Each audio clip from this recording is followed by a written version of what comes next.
we're at the point now that like what got us here is not going to get us to our next Right. stage. And just having the skills we need for the next level as well. So right now we're dealing a lot with like scaling our tech stack, upgrading our systems with AI, building infrastructure and tools that's going to help us kind of get to the next level. And we're bringing a lot of like fractional support aligned to our business model to help in the areas where we have internal gaps as well. Welcome to the Scaling Executive Podcast. I'm Glenn Gow, the Scaling Executive Coach. I coach ambitious executives into the CEO seat and CEOs into successful exits. With 25 years as a CEO and 5 years in venture capital, I guide executives to scale their companies by scaling themselves first. On this podcast, I sit down with top performing executives to uncover the hidden patterns and frameworks behind their success so you can avoid common pitfalls and accelerate your personal growth and your company's growth. Now, on to the show. Daniele Horton is a licensed architect and lead fellow who has spent nearly 3 decades transforming the built environment through the lens of sustainability and long-term value creation. As the founder and CEO of Verdani Partners, a consulting firm specializing in sustainable real estate, she oversees the sustainability strategy for a massive global portfolio. Her firm manages 10,000 properties across 1.7 billion square feet, representing approximately $690 billion in assets under management. Her work involves embedding decarbonization and climate resilience into the operational DNA of major real estate portfolios, such as Commonwealth Partners and Clarion Partners. Born in Brazil and a native speaker of Portuguese, Danielle brings an international perspective to the challenges of rapid urbanization. This conversation is essential for any scaling CEO who needs to understand how to integrate complex regulatory and environmental standards into a high-growth business model while driving enterprise value. Danielle, it's really great to have you here. It's an honor to be here as well. You started your career as an intern architect in Brazil, even working with a steel mill on sustainable housing prototypes. What did those early days in the field teach you about the reality of building things that still influences how you lead Verdani today? Starting my architecture journey in Brazil, one of the things like as an architect there, we used to design a lot with like passive design strategies. I've done like 4-story shopping malls with all natural ventilation. So I think the thing here is like we put HVAC on everything. We don't really design as well, like looking into like how to integrate with our natural environment. I think because I was trained in a third world country, we didn't have as much resources. We needed to make them as efficient as possible. We needed to work with nature as well. And so when I moved here, I was like, whoa, right? Like if things are broken, we fix it. It's just that mentality. I think that environmental, like growing around nature as well, taught me a lot that I kind of brought to my practice here in the US. That's beautiful. And early in your career at RBB Architects, you were the very first person in the firm to become a lead accredited professional.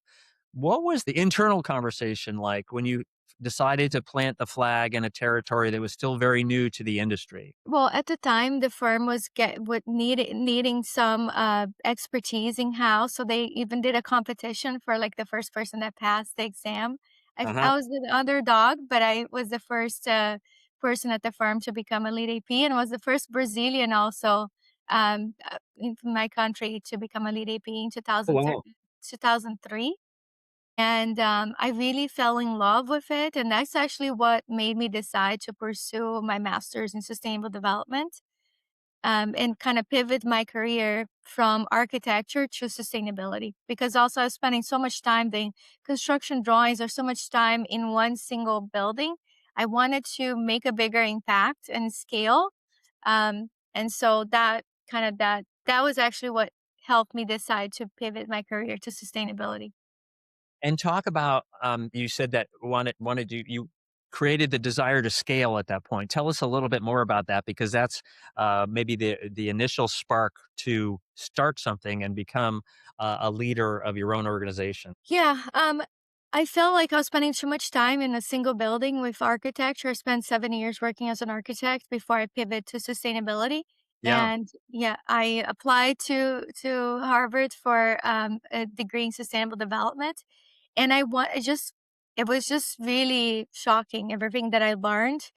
We were doing global carbon simulation models. I saw that you went to business school. I took a class there too. Yes. But and just everything that I learned, I was just like, oh my gosh, we're running out of time. We need to scale as quickly as possible. And I was exploring careers that would allow me to make the biggest impact. At the time, I was looking to work for the UN, the World Bank. I was the president of the student group. And all my professors were like pushing me away from that. They were like, you have too much energy. She's like, go to the private sector. They need the most help. And so I kind of pivoted to work for a real estate, full service real estate firm, which I did for like almost a decade as their head of sustainability. But it was that desire to was like, right, to scale. Like we need to move faster. We need to help as many companies as possible. And that's what helped me pivot. Well, that's a great story. I love that.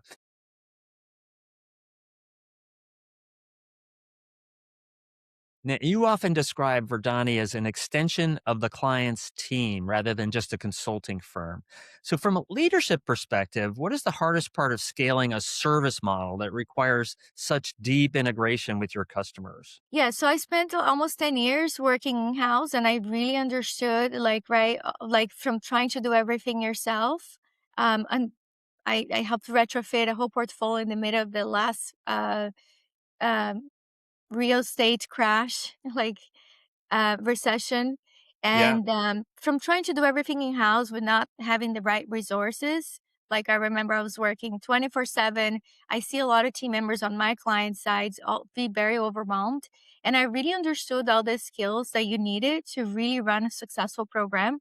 We were sector leader for 3 years in a row on GRESB, lead certified our entire portfolio.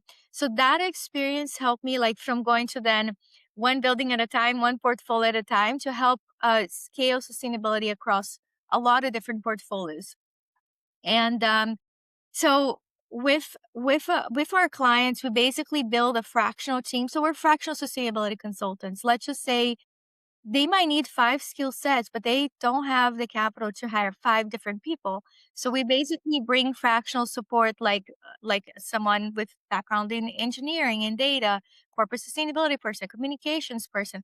We bring all the skills that they need to run a successful program, and we become an extension of their team and help them on an ongoing basis. But let's say their program initially needs strategy, planning, but later, right now, like a lot of our clients' programs need more help implementation. So we will switch team members. We keep upskilling our team members to stay one step ahead of our clients. Yeah. But they we can help them in a lot more cost effective way than if they would have to hire all these additional people to be able to bring those skills to their organizations. Fantastic. What is an overlooked area that CEOs often underestimate when they move from managing a single office or building to scaling a global portfolio of 1.7 billion square feet? So yeah, and right now we support almost 30 clients. Like some of our clients, some of our portfolios have averaged like 400 assets, 1,000 assets. We've developed a lot of skills to be able to track data, to like right, not only track data to analyze that data and make informed decisions. So a lot of it is about analyzing what the data is telling them and give them guidance on like how to prioritize, how much is going to cost, what their return on investment is going to be, what the value that that's going to create, and help them make decisions because they could be spending a long time in like one piece, but right now there's a lot of regulatory pressure, there's a lot of risks, and so it's really important to have the right tools. Like we bring a lot of tools and the expertise to help them navigate through that a lot faster and more cost effective. Usually, like by bringing a fractional team, they can save 30 to 60% on the cost instead of like trying to do everything alone. Right. Let's talk a little bit about your personal journey taking early stage company and building it to what you have built today and what you had to learn to become a successful CEO. Right. Yeah, it was tough. I'm a minority woman-owned business. I started out of necessity. I from working at that real estate firm for almost 10 years, and they went through merger and acquisitions. And I remember at the time I had my second son. I started the company when my second son was 3 months old. And I Boy, remember that, yeah, my firm didn't allow telecommuting, so I was commuting from LA, from San Diego to I moved to San Diego to be close to family. I was commuting from LA to San Diego with my newborn, leaving my 2-year-old behind, and that was just not sustainable. So, I started the firm, and actually the firm did not allow telecommute at the time. So, actually the company that acquired the organization that I worked for became my first client. And at the time, I was interviewing to become a director of sustainability at other firms, which was I was the head of sustainability. And I had different job offers, and I was like, why don't I do all of it as a consultant? And then it kind of started the company by myself. And I think the key thing was like hiring people that are smarter than you, that have skills that supplement your skills. yeah. Sometimes I loved some people, but I wouldn't hire them because like they're just like me. I need someone that's gonna complement my skills. I got as much help as I could from everywhere I could, from small business organizations. I've always tried to get help, but in the beginning, it's tough because you don't have all these functions. You have to do a lot, so um, it was really tough. I think now um, my model, which is bringing fractional support right to the organizations, I'm, like, starting now that we're kinda ready to scale, right, growing from a few portfolios. Now we're actually closer to 12,000 properties, like, we're in, like, almost 30 different countries, and we're getting ready to scale internationally as well. We're kinda building presence in a lot of different countries.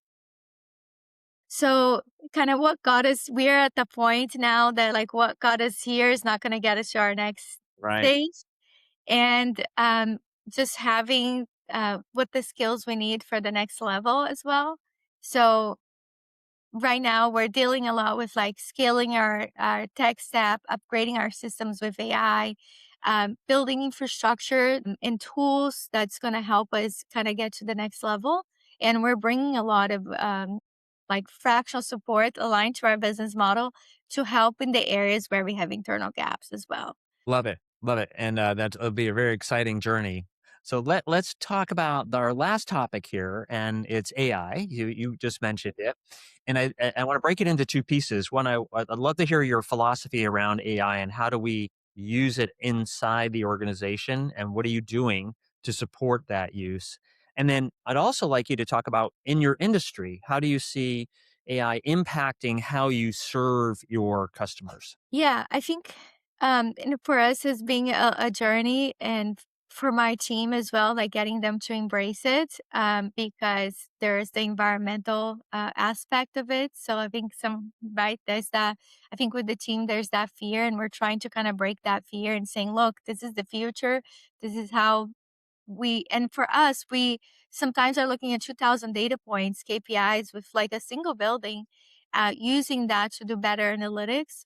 So I'm a believer. I think it's going to by transform everything, and I'm trying to embrace it. We actually have an AI hackathon scheduled for July to Oh, get our okay. team to innovate and see like how can we change how we deliver our services with AI, and we are seeking right now an AI integrator, and just getting help. I'm personally testing a lot of different tools, even building AI agents with different tools, because we're trying to figure it out what's gonna work better for us. Yeah. But, I am embracing, but also we need to hold the organizations accountable in terms of, like, how these data centers are getting powered to see if to power them with renewables, to use the waste heat to also to minimize the water use, but also really embracing it and trying to kind of build that into our company culture as well. Yes. And so, um, talk to us just a little bit more about how you think it's going to impact your industry. You made some references to it, but I'd love to hear your perspective on how it might transform what's happening in what you're managing today? I mean, I think it's gonna impact almost every industry for us. I'm right, we have so much data, so the data analytics it's I think there's ways to leverage to do that a lot in a lot more effective way. But I also feel like our team really understands our business. And if the data going in is bad, it's like garbage in, garbage out. You Yeah. also you it's not going to displace the experts that knows how to use AI to analyze that data, to write the right prompts and to make sure that we are um like creating tools that can help us do things more effectively. So I think for me, we need to focus on implementation, like for even with retrofitting buildings to decarbonize, to electrify, all of that. So if we can speed up the analytics portion so that we can focus on some of the kind of the implementation efforts. And also like for us, if we don't upgrade our tools, someone else is going to come up with Yeah. something that's going to disrupt our business. So we're trying to stay ahead of it and really rethink how we deliver services with AI in mind, right? What are the things that AI should do and how we use our skills, right, for strategic planning and to actually help our clients on the implementation side. Right. And like you said earlier in the podcast, you just need to be ahead of your clients when it comes to Yeah, understanding whatever it is they're dealing with. So absolutely. fantastic. Danielle, thank you so much for being a guest today. I really appreciate the insights you shared with us. And please tell people if they want to learn more about your company and what you're doing, how they can reach out to you. Yeah, they can reach out to us at verdani.com on our website and also connect with Verdani Partners on LinkedIn, connect with me, Danielle Horton, on LinkedIn as well. We also have info@verdani.com, which is our general email if you want to email us. But it was a true pleasure to be here today and thank you for what you do. I know a lot of CEOs need help getting coaching on how to scale their business, and I appreciate the conversation. Thank you so much. Really appreciate it. Thank you. That's a wrap for today's episode of the Scaling Executive Podcast.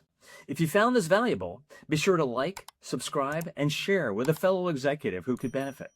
If you're listening on Apple or Spotify, please give us a quick rating as it really helps more people find the show.